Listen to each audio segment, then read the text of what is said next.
Spark from Poland. Dear brothers and sisters, many people make it their life's goal to visit as many countries as possible.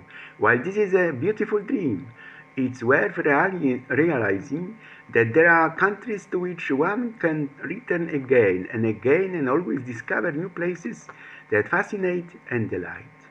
Today, my church attacked on two fronts simultaneously with a trip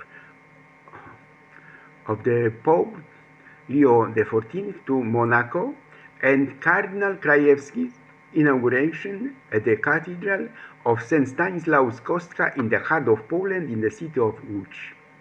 Imagine a world without freedom of speech. Another problem. President Trump says he will never allow Iran to have nuclear weapons, and the Americans' war with Iran has been going on for a month. President of Poland, Karol Nawrocki, is currently speaking in the United States at CPAC, Conservative Political Action Conference, as an international political conference bringing together conservative groups. The event has been held regularly since 1973 and is considered the most important forum for exchanging views for the right, primarily in the United States, but also increasingly internationally. Who will speak at CPAC? The guest list is controversial. Speakers include the sons of former Brazilian President Jair Bolsonaro, Steve Bannon, convicted of fraud, Jack Posobiec, and evangelical who claim that Donald Trump is acting by God's will. The significance of CPAC goes far beyond a simple conference. It is a place where influence is built, contacts are established, and one's position in the world of politics is demonstrated. Participation in the event is often seen as a signal of belonging to the global conservative camp. Experts emphasize that attending CPAC is not only an ideological declaration, but also a demonstration of political power and international relations. This is where one can see which politicians and groups have real influence on the direction of the right wing.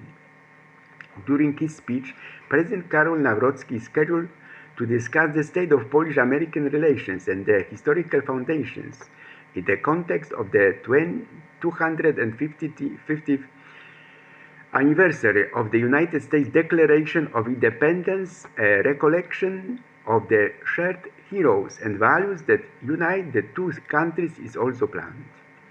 The visit to the United States is also covered the industrial sector. The President will visit an F-35 aircraft factory, which is in line with the theme of military cooperation between Poland and the United States.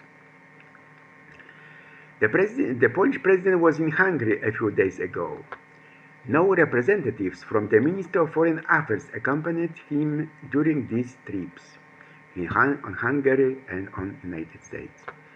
I would like to know what Poland's interest is in supporting the most corrupt and pro-Putin politician in Europe, Orban in Hungary before the elections, said Foreign Minister Radosław Sikorski.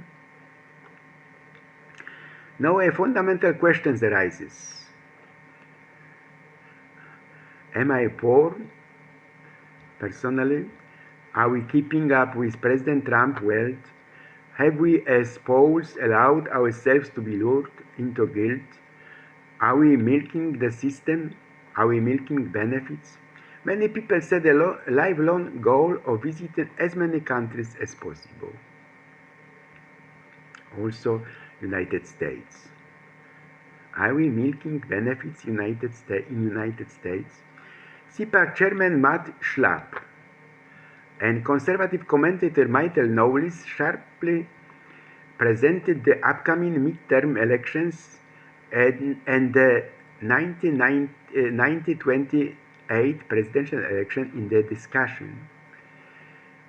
They've decided to embrace Marxism, totalitarianism, wokeness, secularism. Schlapp said of the Democrats, speakers attack transgender people, Muslims, and Democrats. The culture wars intensified during the first 2 days of CPAC. A long line of speakers engaged in controversial debates, and the audience applause made it clear that these battles are still ongoing. The elections in 2028 in the United States, and so on. The goal of the conservative gathering in the galvanized Trump's electorate. Iran must be held accountable, said Michael Riord of Beaumont, founder of the Trump Tribe of Texas. Texas, the annual meeting of the Conservative Political Action of Texas, like the most meetings over the past decade, was largely a show of support for President Donald Trump. Eric Prince, founder of the private military company formerly known as Blackwaters, expressed deep concerns about war and issued a shocking warning to CPAC attendees. In the next few weeks, you will see images of burning American warships, he said.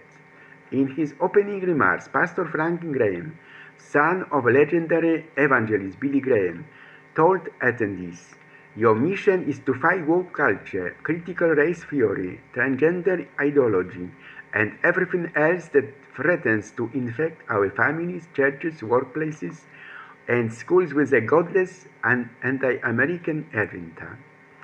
President Trump says he will never allow Iran to have nuclear weapons, I said. Protests from Alabama to Wyoming and above the Arctic Circle. What to know about Saturday's third No Kings rally? The Iran war divides conservatives on and off the CPAC stage. I will return for a moment to Polish-American relations. The United States is a key ally of Poland, guaranteeing its security through its military presence and arms purchases, as well as a significant economic partner with growing trade. The United States views Poland as one of the main pillars of security of NATO's eastern flank. American troops are stationed here, and Poland is committed to a common defense policy. Economic cooperation. The United States is one of the most important EU investors in Poland, with the investment exceeding $30 billion of United States. Energy. Poland is intensively cooperating with the United States over diversifying energy sources, including LNG purchases and the development of nuclear energy. Polish diaspora. A key bridge connecting the two countries is the nearly 10 million strong Polish diaspora in the United States, which has supported Polish-American relations for years. Polish relations since 1989 have been characterized by a stable alliance, and most Poles perceive these relations positively. Many philosophers and theologians suggest that the true reality may be spiritual in nature, and the material world is merely a projection of it. Another, my question. The real world is the material, sensual, everyday, life, home, work, body, while the spiritual world constitutes the no-physical dimension of values, emotions, intuition, wonders, and the sacred.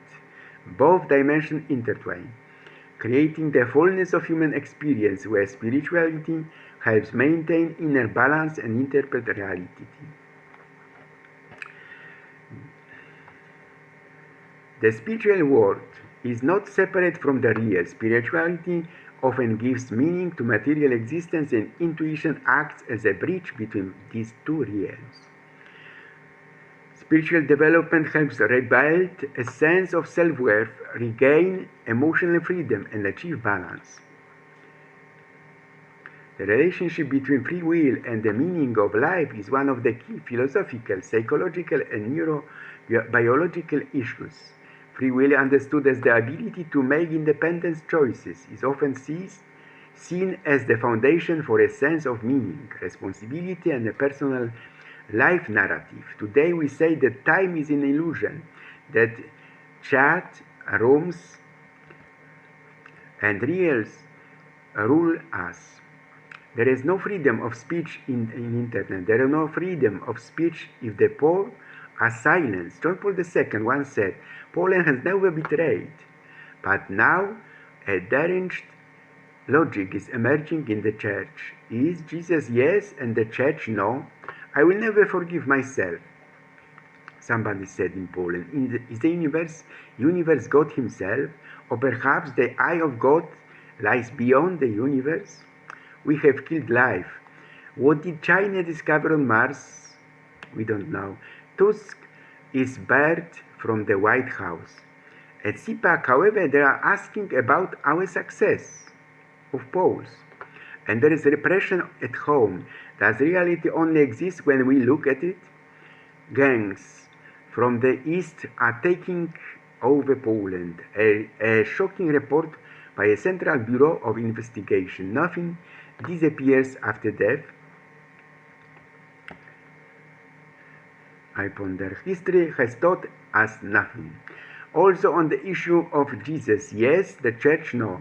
Many people today think faith is a private matter. The church seems outdated. But what if the church, as the Second Vatican Council states, is truly the sign and instrument of salvation? Is it truly essential on the path to God? I offer insight into the foundation of the Christian faith. The role of the family is very important as a spiritual foundation, and the relationship between culture, worship, and spirituality. It becomes clear why personal faith without a supportive community can easily fall into subjectivity, and why the church provides guidance.